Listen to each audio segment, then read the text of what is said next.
Shalom Sobat STT Yogyakarta, kita bersyukur hari ini kita boleh dipertemukan kembali dalam Renungan STT Yogyakarta.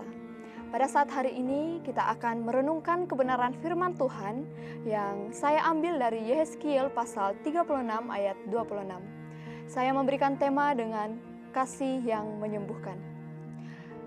Saudara yang dikasihi oleh Yesus Kristus, ada masa di mana hati kita begitu keras. Artinya adalah kita tidak lagi peka akan diri kita sendiri dan orang lain. Kita merasa kosong dan tidak memiliki harapan. Alasan dari kerasnya hati kita adalah karena mungkin kita sering mengalami penolakan, kekecewaan, tidak mendapat kasih sayang dari orang tua kita, trauma masa lalu, luka batin, atau bahkan jatuh ke dalam dosa. Hal ini membuat hati kita begitu dingin dan tidak bergairah dalam menjalani kehidupan ini. Namun, di tengah keadaan yang kita alami, Allah berbicara melalui Nabi Yehezkiel kepada bangsa Israel yang telah lama menolak Allah. Perlu kita ketahui bahwa Nabi Yehezkiel ditempatkan pada titik krisis besar dalam sejarah bangsa Israel, yaitu dalam masa pembuangan, sehingga bangsa Israel kehilangan identitasnya sebagai umat pilihan Allah.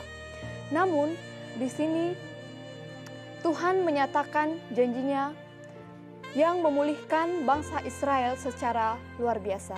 Mari kita baca dalam Yehezkiel pasal 36 ayatnya yang ke-26. Begini firman Tuhan, "Kamu akan kuberikan hati yang baru dan roh yang baru di dalam batinmu, dan aku akan menjauhkan dari tubuhmu hati yang keras dan kuberikan kepadamu hati yang taat." Saudara-saudari yang kekasih, janji ini bukan hanya sekedar pembaruan moral, tetapi juga penyembuhan hati yang lahir dari kasih Tuhan itu sendiri. Bangsa Israel memiliki hati yang keras. Mereka tahu hukum Allah, tetapi mereka memilih untuk tidak taat. Mereka tahu hukum Allah, tetapi mereka memilih untuk mengikuti ilah lain. Karena itulah hati mereka keras seperti batu yang tidak dapat ditembus. Namun, Tuhan tidak menyerah atas bangsa Israel. Tuhan masih peduli, dan di ayat 26 Dia berkata, "Aku akan menjauhkan dari tubuhmu hati yang keras dan kuberikan kepadamu hati yang taat." Itu tandanya Tuhan masih mengasihi bangsa Israel. Kasih Tuhan bekerja bukan hanya di luar, tetapi menembus ke dalam pada akar luka dan kerusakan dalam diri bangsa Israel. Begitu juga dalam kehidupan kita, Tuhan tahu di balik hati kita yang keras, ada hati yang sebenarnya terluka, kecewa, kehilangan arah, dan maka itu Tuhan bertindak untuk menyembuhkan, bukan menghukum kita. Kasih Tuhan mampu menembus bagian hati kita yang paling beku sekalipun. Kasih yang menyembuhkan tidak hanya mengambil hati yang keras, tetapi Ia juga memberikan hati yang baru dan roh yang baru. Sehingga kita mengalami transformasi penciptaan ulang batinia. Roh baru berarti gairah yang hidup, tidak lagi dipenuhi oleh rasa takut dan bersalah, tetapi gairah yang digerakkan oleh kasih dan kuasa Roh Kudus. Kasih Tuhan menghidupkan kita untuk percaya kembali, berdoa kembali, berharap kembali, dan berbalik kembali kepada Allah. Saudara-saudari yang dikasihi oleh Yesus Kristus, kita sampai pada tujuan dari kasih Allah yang bukan hanya menyembuhkan kita, tetapi juga memberikan kita perubahan.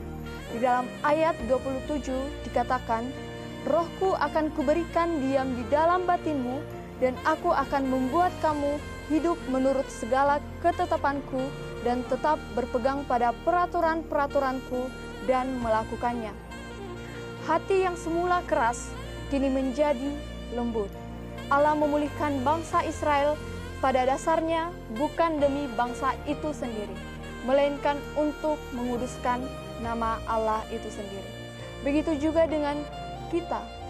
Ia menyembuhkan dan memulihkan kita bukan semata-mata untuk diri kita sendiri, bukan semata-mata untuk kepuasan kita sendiri, melainkan untuk kekudusannya.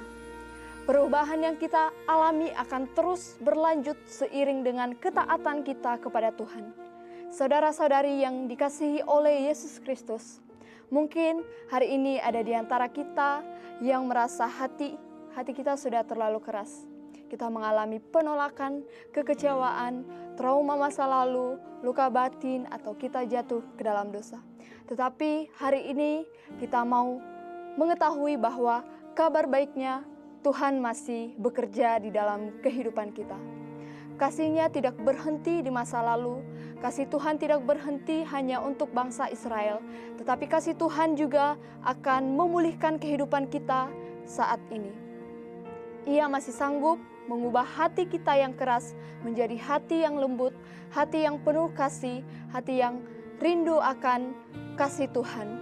Dan ketahuilah saudara-saudari bahwa kita adalah bagian dari kekudusan Allah yang dinyatakan kepada dunia ini. Oleh karena itu, Tuhan mau kita sembuh.